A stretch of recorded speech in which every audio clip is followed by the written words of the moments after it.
शीतस्वस्थानी व्रत कथा सबै श्रोताले चन्दन अक्षता फुल लिएर हात जोड्नु। यम वर्मा वर्डेन्द रुद मरुत स्तुन्द दिव्यस्त वेदै साङ्गपद कर्म पनि सधैँ गायन्ति यम सामगा ध्यान बस्ति तत गतेन मनसा पश्यन्ति यम योगिनो स्थान्तम न विदु सुरासुर गणा देवाय तस्मै नमः। श्रीमचन चर्य जबलभु शुक्लाम्बरा मल्लिका महालालङ्कृत कुण्डला परिलोचन मुक्तावली शोभिता सर्व ज्ञान निदान पुस्तक धरा रुद्राक्ष मालाधरा भागदेवी वदना बुझे बस तुमे त्रैलोक्य माता चिरम मुकम करोति वाचालं पंगुलं गयते गिरिं यतिव्रातमहं वन्दे परमानन्द माधवं। नमो भगवते तस्मै व्यासाय मितते जसे यस्य प्रसादात् दच्छामि नारायण कथामिमां। नारायणं नमस्कृत्य नरं चैव नरोत्तमं देवीं सरस्वतीं व्यासं ततो जयमुदीरये। फुल चढाएर नमस्कार गर्नु, एकचित्त भएर कथा सुन्नु। आज 24औं अध्याय। कुमारी जागा गर्नुहुन्छ अगस्त्य मुनि। त्यहाँ उपरान्त गोमा ब्राह्मणी धागोको लरिया लिएर चन्द्रज्योति नगरका पुरोहितको घरमा गएर मेरा घरमा सप्तऋषि आएका छन्, तिनलाई खान दिन यो धागाको पान ल्याऊ भनिन्। तब बरै भन्दछन्, हे गोमा ब्राह्मणी, पान कति छैन, भयो जति सबै हिजै बेचिसके, नबताए हेर्नुहोस् भनेर छोपिराखेको पानको भाँडो उगारी देखायो। तब भाँडाभरि पान देखियो। यो के आश्चर्य भयो भन्ने चिन्ता गरी हे गोमा ब्राह्मणी, यस भाँडाको पान हिजो नै बेचिसकेको थिएँ, सप्तऋषि आएका छन्, तिनलाई खान दिन भन्दा यस्तो भएको भनी बहुतै लाज माने तिमी धन्य। त्यो धागो म लिन्न भनी आधा पान सुपारी समेत ऋषिहरूलाई खान देऊ भनेर दियो। गोमा ब्राह्मणी मनमा आनन्द परी पान सुपारी लिए आउँदा अब सप्तऋषिहरूलाई देखिन्। अरू थोक भए नभए पनि पानले पाहुना मानेर सम्मान गरुली भनेको पापिनीका हातको पान खानु पर्ला भनेर गएछन्। म धिक्कार रहेछु भने धेरै बेरसम्म खुबै विस्मात गरिरहन्।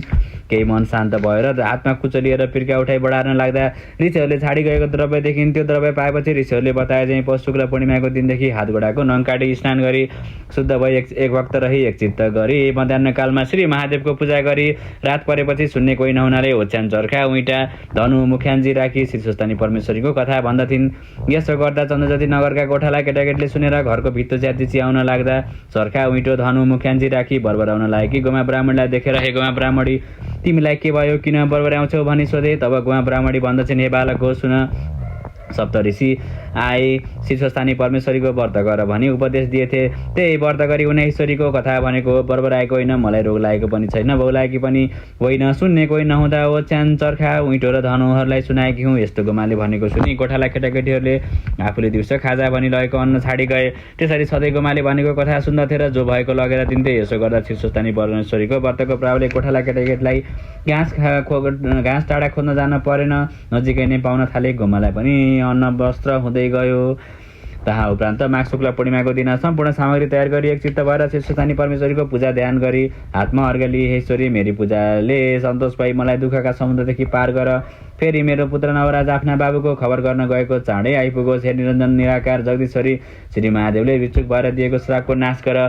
फेरि मलाई र मेरो पुत्र नवराजलाई हितभावले यस लोकमा सुख सम्पत्ति दिई रक्षा गर। हे दयामयी, तपाईँको ध्यान सधैँ मेरो हृदयमा रहिरहोस्। हे जगदीश्वरी, यो ब्रह्माण्ड संसार सृष्टि स्थिति समार पालन कर्ता ब्रह्मा विष्णु महेश्वर रूप आदि अन्त्य नभएकी तिमीलाई कोटी कोटी नमस्कार छ। हे करुणामयी, तिम्रो महिमा वर्णन गर्न चतुर्मुख ब्रह्मा भए शेष नाग सरस्वती बहिन यिनले पनि नसकेको म जस्तै स्त्री जातिले के गरी सकुली भनेर स्तुति गरी अर्घ दिइन्। त्यसपछि कोटी कोटी दण्डवत प्रणाम भन्दै प्रसाद झिकेर 8 रोटी अक्षता पान सुपारी फलफुल समेत यो मेरो पुत्र नवराजलाई भनेर परसारिन्। 100 रोटी आफूले फलाहार गरेर रात्रिमा जागराम गरेर बसिन्। निकै रात गएपछि शीतस्वस्थानी परमेश्वरीको व्रतका प्रभावले नवराज पनि टुप्लुक्क आइपुगे। बाहिरबाटै आमा भनेर बोलाए। गोमाले आफ्ना पुत्रको बोली चिनेर बाहिर आइन् र भित्र डाकी, बडो प्रीतिले, बाबु कुशल छौ, तिम्रा पिताको के खबर छ भनिन्। तब नवराज पिता गङ्गाको तीरमा ऋषिका आश्रम गएर पूजा गर्न रुख चढेर फुल टिप्न लाग्दा हाँगो भाँचिएर खसी मरेछन्। यो कुरा वृद्ध ब्राह्मण दम्पतिले भने रुख मुनि हेर्दा हाड खोला फेला पारी गङ्गामा लगेर संस्कार गरी 10 कात रात पनि सजापूर्वक गरिसकेपछि घर फर्किन आउन लाग्दा घरको दुःख सम्झी यसै कसरी जाउँ भनी सहरमा गएर कुनै राजाको सेवा गरेँ। राजाले केही द्रव्य दिएर तपाईँको दर्शन गर्न आए।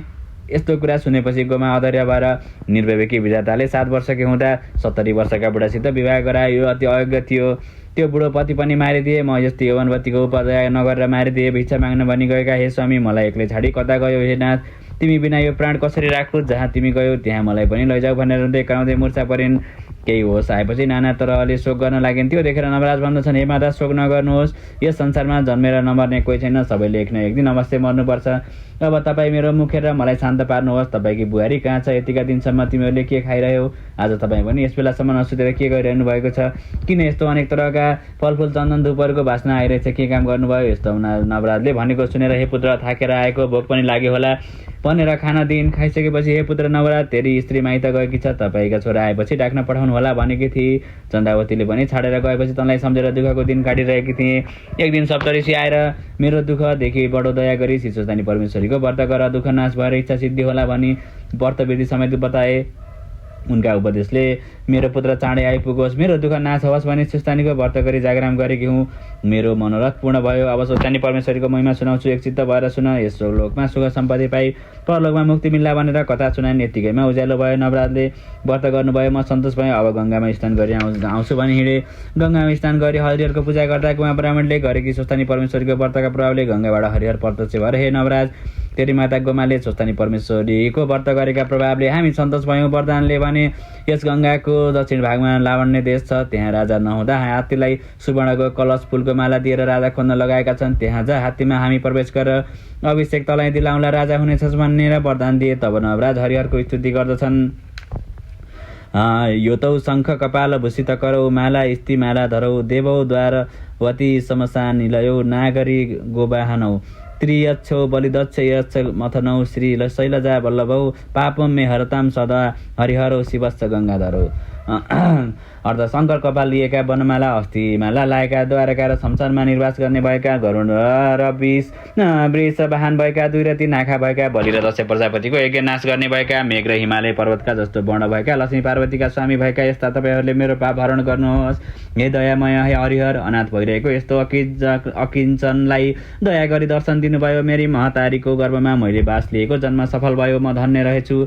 तपाईँ कस्ता भने, दुष्टको नाश गरी साधुजनको रक्षा गर्ने, ब्रह्माण्ड संसारको सृष्टि गरी पाप पुण्यको साक्षी रूप भएकालाई कोटी कोटी दण्डवत छ। हजुरहरूको महिमा वर्णन गर्न सरस्वती शेषनाग ब्रह्मादि देवता पनि असमर्थ छन् भने म कसरी सकुला? सदैव तपाईँहरूकै भक्तिमा मेरो चित्त लागोस् भन्ने अनेक स्तुति गरेपछि हरिहर अन्तर्धान भए। तब नवराज ब्राह्मण सूर्य जस्तो चहकिलो भएर घर आए। यस्तो तेजिलो छोराको मुहट्टा देखेर गोमा भन्दछन्, हे पुत्र, आज तँलाई अति तेज भन्दा देख्दछु। कुरा ठिक हो वा मेरो चित्त गडबडिएर हो? देवराज इन्द्र जस्तै सुन्दर देख्दछु। यस्तो माताको कुरा सुनेर नवराज भन्दछन्, हे माता, पनि स्नान गर्न जाँदा हरिहर प्रत्यक्ष भएर वरदान दिएको सबै कुरा सुनाएर तपाईँका तपस्याले म यस्तो भएँ भने। यस्तो पुत्र नवराजको वचन सुनि गोमा खुसी भएर मेरो पुत्र चाँडै आओस् भनेर व्रत गरेथे।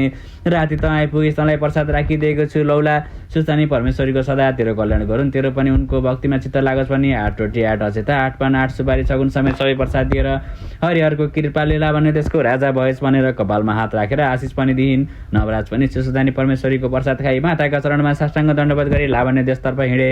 इति श्री स्कन्द पुराणे केदार खण्डे माघ महात्म्ये कुमारगस्थ सम्वादे शिशुस्थानी परमेश्वर व्रत कथायां गोमा स्वस्तानी व्रतकृत नाम चतुर्विशोऽध्याय।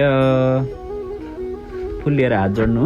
उपनयतु मङ्गलम्ब सकल जगन मङ्गलाले श्रीमान दिनकर किरण निबोधित न मनोरञ्जन निवेक्षण कृष्ण काले वर्षन्तु पर्जन्य पृथ्वी शालिनी देश यम सेवर हितो ब्राह्मणा सन्तु निर्भया अपुत्रा पुतिर सन्तु पुतिर सन्तु पौतिर निर्धना सदना सन्तु जीवन्तु सरदाम सदम तत्र गङ्गा यमुना च तत्र गोदावरी सिन्धु सरस्वती च तीर्थानि सर्वाणि पश्यन् तत्र यत्र च्युतोद्धार कथा प्रसङ्ग या कुन्द्यन्तु सारहार धवला या शुभ्रवस्त्रावृता या वीरवर्धन मण्डितकरा या श्वेत पद्मासना या वर्मा च्युत शङ्कर प्रवृत्ति विधवै सदा वन्दिता सामां पातु सरस्वती भगवती निशेष जाड्यापहा कायन वाचा मन सन्त पर्या बुद्धात्मना वा प्रकृति स्वावत् करोमि यद् सकलं परस्मै नारायणेति समर्पयत। शिशुस्थानी माता की